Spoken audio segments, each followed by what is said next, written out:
자기는 막 밑이 빠졌대, 막 내려왔대. 그래서 제가 검진을 해보니까 내려온 게 하나도 없어요. 하나도 내려오지 않았습니다. 정상입니다. 그러면 선생님, 저는 자꾸 내려온 느낌이 드는데 이런 느낌이 왜 드는 걸까요? 얼마나 무서웠겠어요. 내가 지금 나이가 20대인데 벌써 내려와? 난 출산도 안 했는데. 이런 경우가 있어요.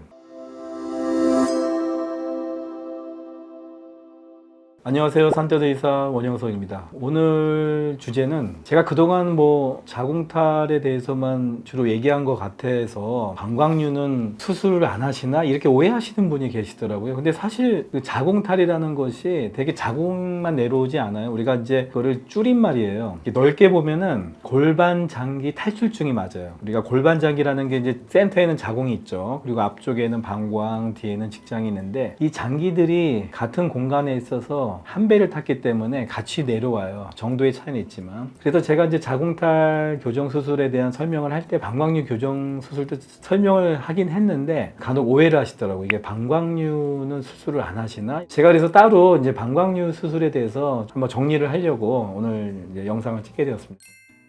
그래서 방광류라는 거는 말 그대로 방광이 내려온 거죠. 그래서 다시 한번 말씀드리지만 방광만 내려오고 자궁이 안 내려온다. 근데 간혹 가다가 아주 드물게 방광만 내려오시는 분들이 있어요. 근데 그런 분들은 100명 중 1명, 이제 100명 중 1명이면은 1%밖에 안 되는 거잖아요. 상당히 드물어요. 오늘 상담하신 분도 근처 개인병원에서 방광류가 있다. 본인도 방광류만 있는 줄 알았대요. 근데 제가 와서 검진을 해보니까 자궁이랑 같이 다 내려왔어요. 근데 그거를 방광이라는 장기는 자궁보다는 앞에 있기 때문에 자궁이 가려져 있을 뿐이야. 그래서 언뜻 보면 방광밖에 안 보이는 거죠. 근데 방광을 살짝 들어 올리면 자궁이 바로 보여요. 대부분은 같이 내려온다는 거를 알고 계시고, 물론 이제 방광만 내려오고 자궁이 거의 안 내려왔다? 그러면은 방광류 교정만 하면 돼요. 그래서 이제 방광류 교정이라는 거는 메쉬, 그물망으로 올린다고 그랬잖아요. 그래서 방광이라는 게 내려오면서 요도가 이제 꺾여요. 꺾이기 때문에 방광에서 소변이 잘 배출이 안 되게 되고, 그렇기 때문에 배뇨장애도 오지만, 그러면은 자꾸 힘을 주다 보면은 방광벽이 두꺼워지기 시작하고, 그러니까 힘줄이 생긴다고 얘기했잖아요. 그러면은 방광의 탄력성이 떨어져요. 방광벽이. 그러니까 소변이 많이 들어오면은 늘어나고, 소변을 보면 방광벽이 이제 수축을 하면서 작아지는 거죠. 근데 그게 안 되니까 딱딱한 상태로 돌처럼 굳어 있는 거예요, 방광이. 그러다 보니까 탄력성이 떨어지면 소변이 좀만 차도 소변이 마려워서 빨리 화장실 가야 되는 거죠. 그러니까 용적률이 줄어든 거죠. 그렇기 때문에 우리가 이제 고물망으로 방광을 이렇게 끌어올리는 거예요. 끌어올려서 방광이 이렇게 내려온 거를 쑥 올리는 거죠. 소변이 잘 나오고 방광 기능도 개선이 되고 다 좋은데, 그러면은 대부분 요실금이 생기는 거예요, 요실금이.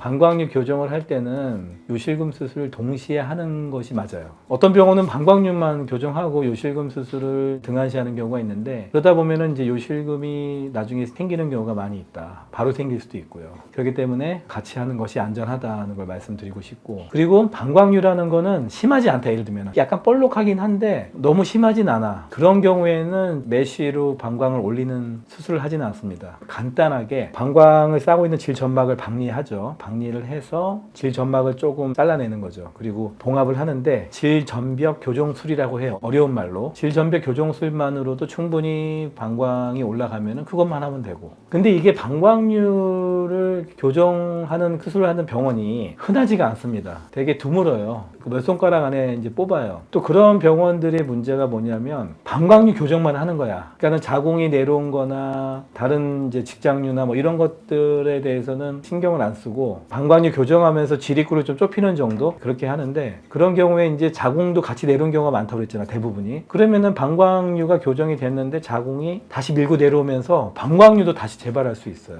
질 입구에서 한 2cm 정도까지는 고정이 돼 있는데 그다음부터 다시 볼록 내려오는 분들을 제가 많이 봤습니다. 그래서 제가 그동안 이게 같이 내려오니까 일종의 종합선물 세트지, 그래서 전체적으로 설명을 할 수밖에 없었던 거예요. 그래서 이제 오해가 풀리셨죠. 대부분 같이 내려와서 설명을 드린 것이지 방광류 교정만도 한다. 그러나 그거는 100명 중에 1명 정도고, 대부분 90% 이상은 방광류만 있는 게 아니라 자궁탈도 있고, 또 방광류를 단순 교정을 할 때는 질점벽 수술로 끝난 근데 심한 경우에는 방광류 교정 수술을 메쉬를 올리는 그런 수술을 할 때는 요실금 수술을 필히 같이 해줘야 안전하다. 그렇게 이해하시면 되고, 근데 간혹 그런 분들이 있어요. 이것도 드물긴 한데 자기는 막 밑이 빠졌대, 막 내려왔대. 그래서 제가 검진을 해보니까 내려온 게 하나도 없어요. 하나도 내려오지 않았습니다. 정상입니다. 그러면 선생님, 저는 자꾸 내려온 느낌이 드는데 이런 느낌이 왜 드는 걸까요? 그런 분들은 장기는 안 내려왔는데 그 골반저 근육이 과잉 수축을 할 때가 있어. 그래가지고 그런 분들은 근육이 과잉 수축하면서 약간의 이물감을 느끼는 거예요. 질경련 같은 거, 안쪽이 뭔가 뻐근하다. 이제 그런 경우는 제가 골반저 근육을 텐션도 보고 눌렀을 때 압통이 있나 여부를 봐요. 그리고 전체적으로 골반의 근육 상태도 체크하죠. 그래서 저희 병원의 장점이 또 하나 있는 게 뭐냐면, 저희는 또 여성들의 그런 골반 통증을 전문으로 치료하잖아요. 그래서 자기는 자궁이 내려와서 수술을 받아야 될 줄 알고 오셨는데 근육의 문제였던 거죠. 그러면은 이제 근육 쪽으로 제가 치료하는 경우도 간혹 있습니다. 그러니까 결국은 우리가 어떻게 환자분들의 증상을 정확하게 분석을 하느냐, 그게 중요해요. 결국은 모든 가능성을 열어두고 장기가 안 내려올 수 있다는 생각도 해요. 저는 이런 경우도 있어요. 얼마 전에 온 환자인데 젊은 여성이에요. 20대야. 병원에서 방광이 내려왔대요. 그러니까 얼마 황당해. 그래서 그 환자가 오늘 이제 예약돼 있다 그래서 느꼈어요. 이분은 방광이 내려온 건 아니다. 분명히 뭔가 오해가 있었을 것 같다. 이제 제가 봤는데 역시나 그게 아니라 요도 주변에 물혹이 생긴 거야. 그래가지고 이제 그 물혹을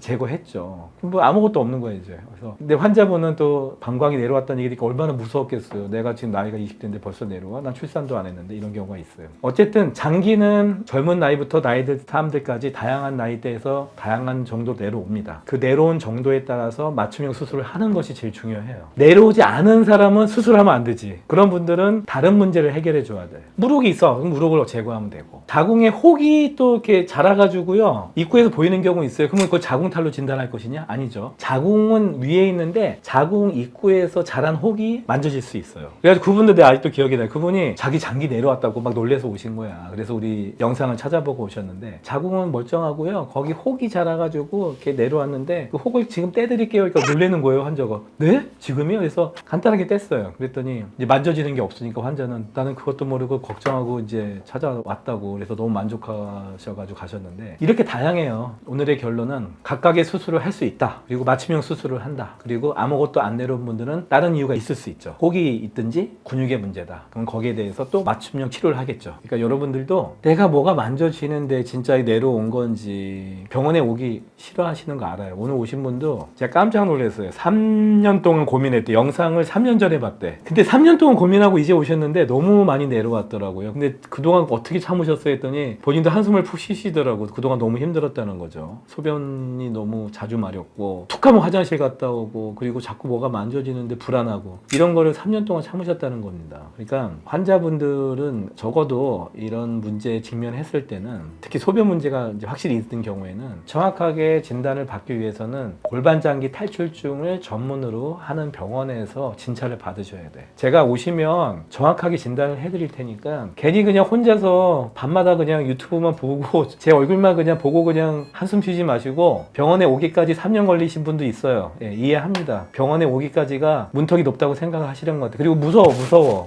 병원 와가지고 말이야, 당장 수술하면 어떡하지? 이러다가 또 내가 수술도 무서운데 수술하고 나서 또 부작용 생기면, 막 별의별 생각은 그냥 꼬꼬모가 돼서 오시거든요. 그런 생각 다 버리시고 마음 편하게, 혼자 오기 힘들면 가족, 지인들한테라도 꼭 같이 손잡고 오세요. 제가 편안하게 설명을 다 해드리겠습니다. 아무튼 오늘도 이렇게 중요한 내용들은 제가 잘 정리해드렸으니까 잊지 마시고, 본인이 아니지만 항상 주변에도 옆에 있는 사람들 간혹 얘기할 수 있잖아. 뭐가 만져지는데 나 어떡하지? 그러면은 아직 산뜻의사를 모르시는 분들은 한번 꼭 영상을 공유해 주시면 감사하겠습니다.